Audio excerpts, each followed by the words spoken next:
महाकाल शिव की महिमा अपरंपार है। उन्हें प्रसन्न करने के लिए किसी खास प्रयास या पूजा पाठ की जरूरत नहीं होती, बल्कि सच्ची श्रद्धा और पूरे मन से किया गया प्रयास आपको भोलेनाथ की कृपा का पात्र बना सकता है। शायद यही वजह है कि अपने भक्तों के लिए महाकाल ने काल तक को भस्म कर दिया था।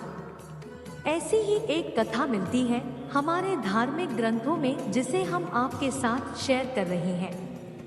मान्यता है कि भक्तों का चरित्र पढ़ने और सुनने से भोलेनाथ की असीम कृपा और पुण्य की प्राप्ति होती है। तो आइए जानते हैं भक्त के प्रति महाकाल की अगाध आस्था की जिस कहानी का हम जिक्र कर रहे हैं, वह स्वयं भगवान कार्तिकेय ने संतों को सुनाई थी। इसके अनुसार राजा श्वेतकेतु, जो कि भोलेनाथ के परम भक्त थे, उन्होंने काल को भी जीत लिया था। राजा श्वेतकेतु सदाचारी, सत्यवादी, धर्म के मार्ग पर चलने वाले शूरवीर और प्रजा पालक थे। वह अत्यंत ही निष्ठा और प्रेम भाव से प्रजा का पालन और अगाध आस्था और श्रद्धा भाव से शिव भक्ति करते थे। उनके इस भक्ति भाव से महाकाल अत्यंत प्रसन्न थे। उनकी कृपा से श्वेतकेतु के राज्य के लोग दुख, दरिद्रता, अकाल मृत्यु और महामारी से अछूते थे।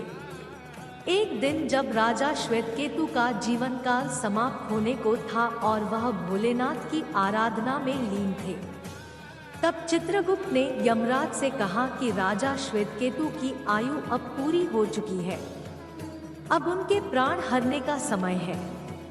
तब यमराज ने अपने दूतों को आज्ञा दी कि वे जाएं और श्वेतकेतु के प्राण हर लाएं। यमदूत राजा श्वेतकेतु के पास पहुंचे तो वह शिव मंदिर में थे। दूत बाहर ही खड़े हो गए। श्वेतकेतु गहरे ध्यान में थे। बहुत देर हो गई, न श्वेतकेतु का ध्यान टूटा न यह दूत हिले।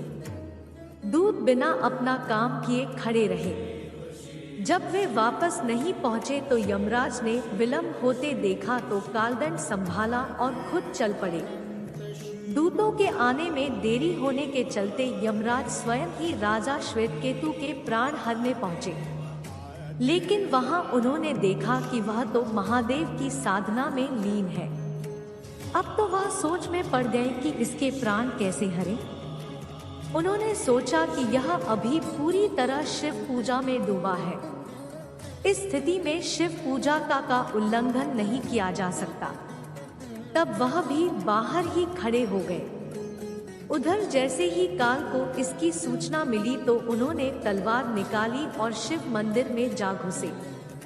काल ने देखा कि राजा श्वेतकेतु अभी भी भगवान शिव के लिंग स्वरूप के सामने बैठे ध्यान मग्न है।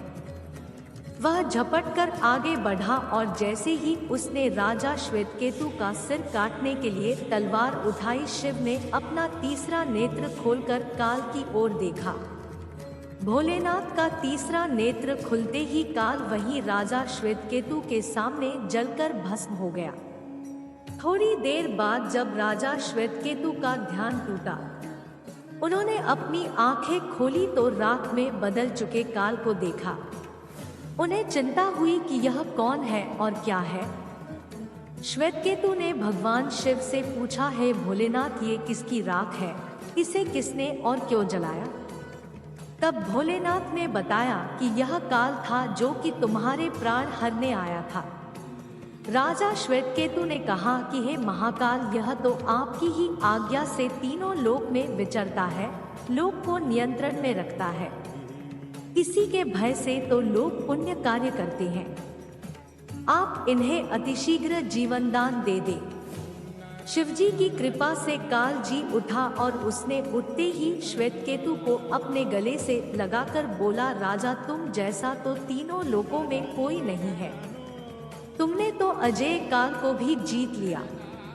जीवन दान पाकर काल और यमराज ने कहा कि ऐसे जातक जो शिवजी के परम भक्त हैं, सच्चे मन और पूरी श्रद्धा से महाकाल की पूजा में लीन रहते हैं, सिर पर जटा और गले में रुद्राक्ष पहनते हैं, विभूति का त्रिपुंड ललाट पर लगाते और पंचाक्षर मंत्र का जप करते हैं, उन्हें कभी भी अकाल मृत्यु का ग्रास नहीं बनना पड़ेगा। कथा के अनुसार इस आशीर्वाद के बाद श्वेतकेतु ने लंबे समय तक राज किया और फिर महाकाल की कृपा पाकर उनमें ही विलीन हो गए। महादेव कहते हैं, दुआ कभी साथ नहीं छोड़ती और बद्दुआ कभी पीछा नहीं छोड़ती। दिखावे से तो केवल लोगों को खुश किया जा सकता है, भगवान तो केवल नियत देखते हैं। केवल पैसों से व्यक्ति धनवान नहीं होता, असली धनवान तो वह है जिनके पास अच्छे विचार, अच्छी सोच और मधुर व्यवहार होता है। महादेव कहते हैं, लोगों का मुंह बंद करवाने से अच्छा है अपने कान बंद कर लो, जिंदगी बेहतर हो जाएगी। किसी ने सच ही कहा है, वाणी में बहुत ताकत होती है। मीठा बोलने वालों की मिर्ची भी बिक जाती है और तीखा बोलने वालों का शहद भी नहीं बिकता। मकान तो बन जाएगा सिर्फ 4 दीवारों पे, पर घर तो बनता है स्नेह, प्रेम और समझदारी से। किसी दूसरे को कष्ट देकर हासिल किए गए सुख की उम्र बहुत ही छोटी होती है। महादेव कहते हैं, जीवन में खुद की बुराइयां सुनना भी बेहद जरूरी है, क्योंकि रोज तारीफ ही सुनोगे तो कभी आगे नहीं बढ़ पाओगे। हौसला मत हारना, अगर तुझे दर्द मिला है तो दवा भी जरूर मिलेगी। जो दोगे वही लौट कर आएगा, चाहे इज्जत हो या धोखा। महादेव कहते हैं, धैर्य रखना, निराश मत होना कभी, क्योंकि जिसने तुम्हें लिखा है वह ब्रह्मांड का सबसे बड़ा लेखक है। प्रशंसा चाहे जितनी भी कर लो, लेकिन अपमान सोच समझकर करना, क्योंकि अपमान वो उधार है जो अवसर मिलने पर ब्याज सहित लौटता है। आप पीछे जाकर अपने अतीत को तो नहीं सुधार सकते, लेकिन आज काम करके अपने आने वाले भविष्य को जरूर सुधार सकते हैं। जो लोग आपसे जलते हैं उनसे घृणा मत कीजिए, क्योंकि ये वही लोग हैं जो स्वीकार कर चुके हैं कि आप उनसे बेहतर हो। ये 5 चीजें अभी के अभी छोड़ दो, जिंदगी में बहुत सुखी रहोगे। सबको खुश करना, दूसरों से ज्यादा उम्मीद रखना, जिंदगी को अतीत में जीना, अपने आप को किसी से कम समझना। बदल जाओ वक्त के साथ या फिर वक्त को बदलना सीखो। मजबूरियों को मत कोसो, हर हाल में चलना सीखो। महादेव कहते हैं, जिस तरह हवा एक दिशा में नहीं बहती, समय समय पर बदलती रहती है, उसी प्रकार आदमी की किस्मत भी समय समय पर बदलती रहती है। इसलिए समय खराब है तो परेशान ना हो, बस सही समय का इंतजार करें, क्योंकि समय जरूर बदलेगा।